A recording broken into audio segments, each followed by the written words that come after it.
Olá pessoal, boa tarde. Espero que estejam todos bem. Ao longo das 3 últimas aulas, a gente tem estudado aí sobre os hormônios vegetais, né? Onde a gente viu aí sobre as auxinas, que tem a função principal aí de alongamento celular, do caule raiz. Vimos também sobre as citocininas, que tem como função estimular aí as divisões celulares. E vimos também as gibberelinas, que atuam aí no processo de germinação de sementes. E hoje a gente vai ver sobre o fito-hormônio etileno. Para a gente entender melhor sobre o fito-hormônio etileno, é interessante que a gente volte lá atrás para a gente entender melhor esse fito-hormônio, né? Então, os primeiros registros, né, vão datar desde as épocas, né, da civilização egípcia, que estão relacionados aos figos, que eram alimentos aí de consumo daquele povo, né? Mais especificamente dos faraós. Aí os egípcios eles descobriram que se fizessem um ferimento no figo, esse ferimento ele acelerava aí o amadurecimento dessa fruta. Aí naquele tempo eles não faziam a menor ideia do que estava acontecendo, mas eles sabiam que isso funcionava. Isso aí ocorreu há 4 a 6 mil anos aí antes de Cristo. Em 1893, verificaram que a fumaça, né, proveniente da queima de serragem, ela acabava que induzindo o florescimento do abacaxi, né? Abacaxi é cultivado aí em casa de vegetação. Então, eles sabiam que se por acaso eles fizessem a queima da serragem, esse abacaxi ele florescia mais rapidamente. Além disso, né, no século XIX não tinha energia elétrica como se tem hoje. Naquele tempo a iluminação era à base de carvão, principalmente a iluminação pública. Daí eles observaram que as árvores mais próximas às lâmpadas tinham uma desfolhagem, né, muito grande, enquanto que as mais afastadas não tinham essa desfolha tão intensa, como acontecia aí próximo das lâmpadas. Então, no final do dia, quando ia escurecer, ia uma pessoa acendendo as lâmpadas, e então o carvão ele começava a queimar e liberava uma fumaça, como está representado na figura, né? Onde aqui nós temos um lampião e do lado nós temos uma árvore totalmente desfolhada. E mais afastada, né? Nós temos várias árvores com todas as suas folhas. Então, o que foi observado?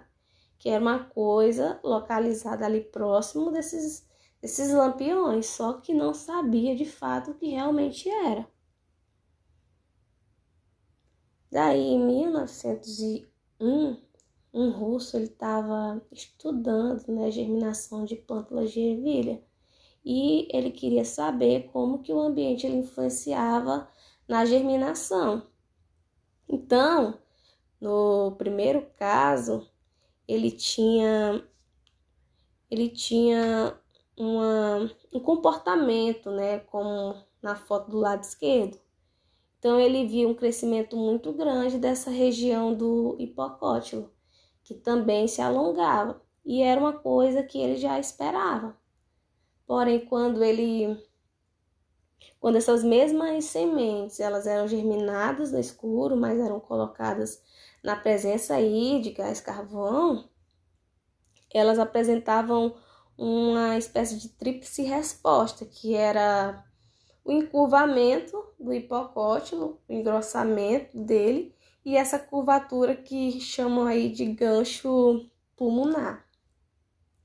Então, alguma coisa estava presente no gás carvão, que fazia com que essas sementes de ervilha germinadas, né, no escuro, elas apresentassem aí um tipo de fenótipo diferente.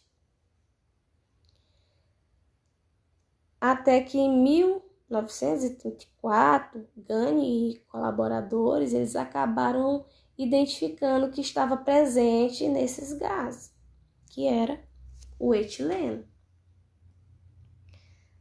Mas para saber realmente a estrutura do etileno, passou muito tempo ainda. Só quando a cromatografia gasosa ela foi desenvolvida lá em 1959, é que realmente pôde fazer um estudo aí e identificar exatamente qual o gás que estava sendo formado e também a sua estrutura, né? E dessa forma foi descoberto aí o etileno e foi considerado o hormônio vegetal no estado gasoso. O etileno, ele é o principal hormônio aí envolvido no processo de amadurecimento dos frutos. Então, o fruto ele vai amadurecer em função do etileno. Daí, os tecidos, à medida que eles vão envelhecendo, né, no caso, os tecidos do fruto, vão liberando esse composto químico, né, que é o etileno. E esse composto, ele vai promover aí algumas transformações. E aí nós temos aqui o exemplo da banana, né? A banana verde, ela vai ficando amarela. E aí, por que ela fica amarela? Por conta do etileno. E o que é que esse etileno ele faz? Primeiramente, o etileno ele estimula aí a degradação da clorofila. Então, ele começa a quebrar o pigmento verde da clorofila. E daí, começa a promover aí a formação de pigmentos coloridos, né? Aí, à medida que vai degradando a clorofila, vai promovendo aí a produção de outros pigmentos, tipo de coloração vermelhos, amarelos, alaranjados e dentre outros, né? E esses compostos, né, vão sendo produzidos para sobrepor a clorofila, então ela vai mudando de cor, né? Aí, desse modo, o etileno ele estimula aí na produção de pigmentos. E além disso, esse etileno ele vai promover a degradação do amido. Então, no momento que vai quebrando o amido, vai transformando esse fruto insípido em um fruto mais docinho. Esse etileno, ele também é importante aí na degradação de parede celular, né, nas células do fruto.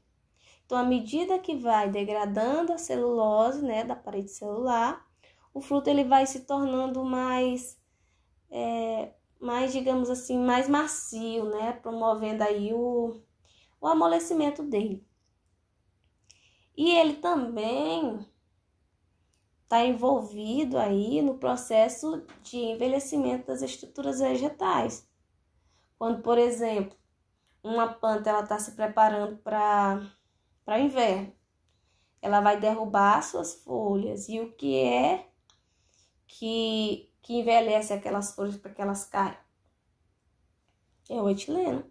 Então, o etileno ele promove aí a senescência. E o percussor básico do etileno é um aminoácido aí chamado de metionina. Então, a partir da metionina, o etileno ele é formado. E a rota do etileno, segundo alguns pesquisadores, eles falam que ela é muito simples. Onde a metionina ela dá origem ao SAN. E esse SAN, essa sigla SAN, ela é o tioadenosil metionina, onde ele origina o ACC, que é o ácido 1-aminoácido-clopropano 1-carboxílico. E finalmente esse ACC, ele dá origem ao etileno. Esse hormônio, ele também pode ser produzido em várias partes da planta, como nas folhas e principalmente nos frutos. E ele pode ser liberado aí para a atmosfera porque ele é um hormônio gasoso. Ou então ele pode ser transportado aí por difusão entre as células vegetais. E esse hormônio, né, juntamente com a auxina, ela participa aí da abscisão das folhas. Então, quando a concentração de auxina nas folhas de plantas ela diminui, isso vai induzir modificações aí na zona de abscisão, que vai passar a produzir o etileno. Daí, o etileno, ele enfraquece as células a tal ponto que o peso da folha é o suficiente para romper a sua ligação com o caule. E aí, a folha, ela acaba que caindo. E aqui nós temos a classificação dos frutos, né? Que os frutos, eles podem ser classificados como climatéricos e não climatéricos.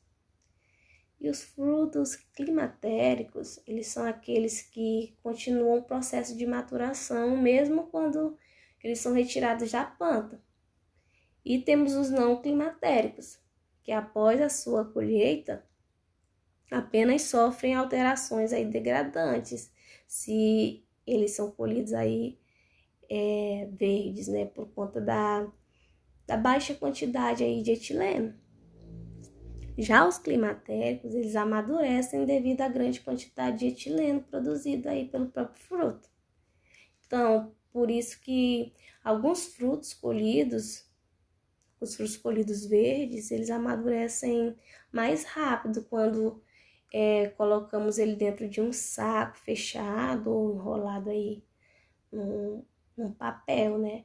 Pois assim a gente está contribuindo aí para o aumento da concentração do etileno no meio, né, no ambiente, fazendo assim com que se potencialize aí o amadurecimento desse fruto. E aí, caso a gente junte um fruto já maduro com um fruto verde, a liberação de gás etileno para o ambiente, né, ele é ainda maior, né, contribuindo aí para uma maturação mais rápida. E quanto às aplicações, né? Podem ser aplicadas aí, podem servir como indutores e também como inibidores. Então, muitos produtores, eles usam o etileno para induzir a floração de muitas espécies, como, por exemplo, o abacaxi, a manga, a maçã. E aí, normalmente, esses produtores, eles utilizam câmeras para guardar esses frutos. E dentro dessas câmeras, né, muitos produtores eles fazem a queima de serragem, né?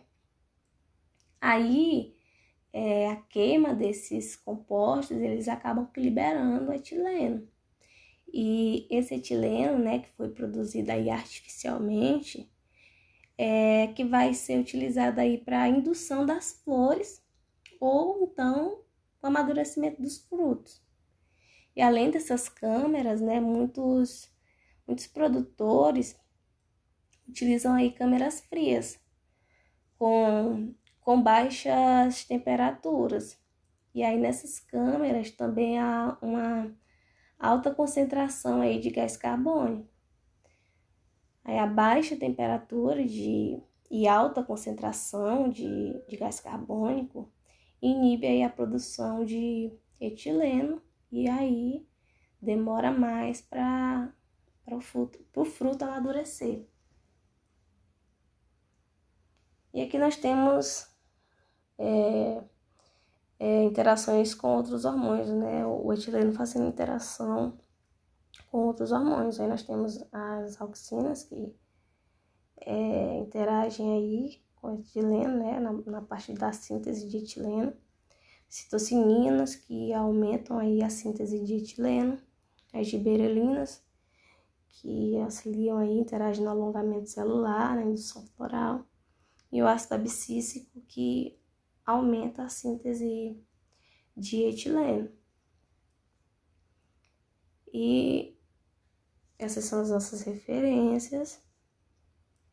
para não ficar só nas nossas palavras, eu trouxe um exercício de fixação, né, para a gente tentar assimilar melhor o conteúdo. Nós temos aqui o primeiro exercício. Entre as funções a seguir, qual não pode ser atribuída ao etileno? Letra A. O etileno promove a queda das folhas. Letra B. O etileno promove o amadurecimento de frutos. Letra C.